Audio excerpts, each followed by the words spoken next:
मत खेल, मुझसे मत खेल। मैं आग हूं, मैं फैल गया तो तुम आग में नहीं पाए। राहुल गांधी ने एक बार फिर से जातिगत जनगणना की बात जो है वो उठाई है। उनका कहना है कि अंबेडकर की लड़ाई आज की असमानता के खिलाफ थी। देखिए, ये जो कर्नाटक में सरकारी कामों में उन्होंने 4% मुस्लिमों को रिजर्वेशन दिया है, इसको किसी भी प्रकार से ठीक नहीं ठहराया जा सकता।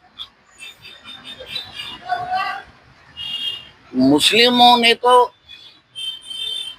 400 साल हमारे पर राज किया है, उनको किसी प्रकार के कंसेशन की क्यों जरूरत है?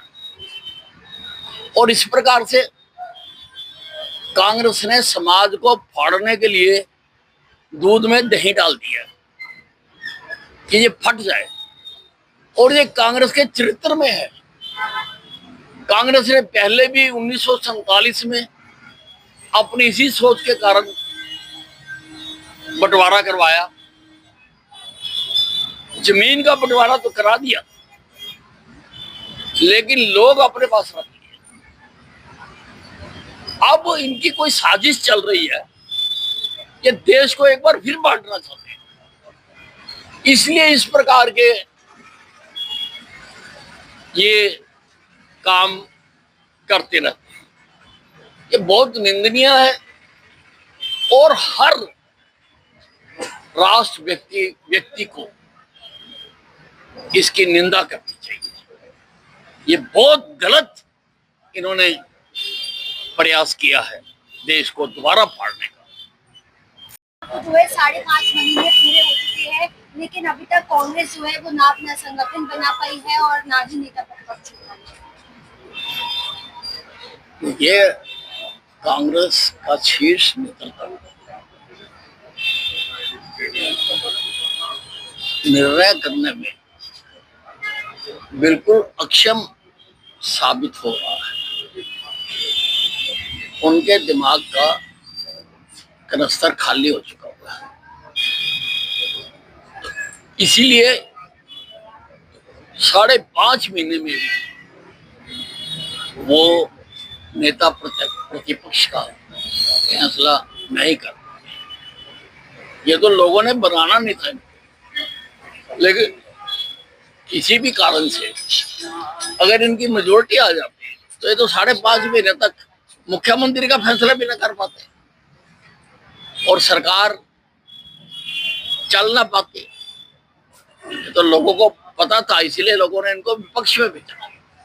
लोग जानते थे इनकी कार्यकुशलता, लोग वाकिफ थे इनकी कारगुजारियों से, इसीलिए उन्होंने इनको सत्ता नहीं सौंपी।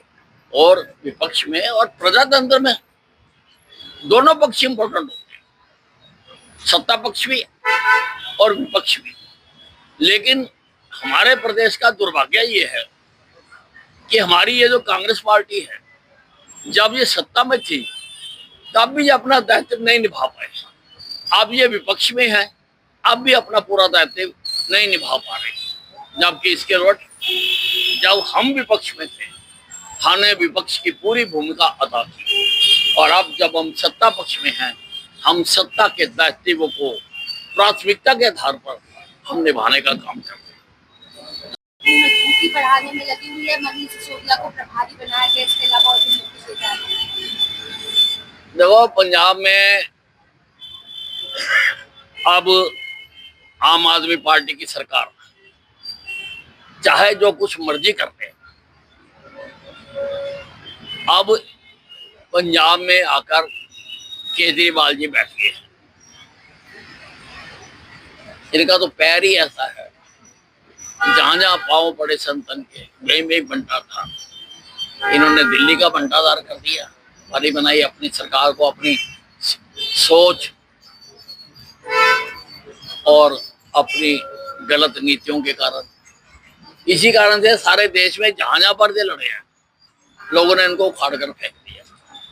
और अब अंतिम स्थान से भी आम आदमी पार्टी को उखाड़ के फेंकने के लिए, ताकि इसका सारे देश से सफाया हो जाए, केजरीवाल जी ने काम छोड़ा।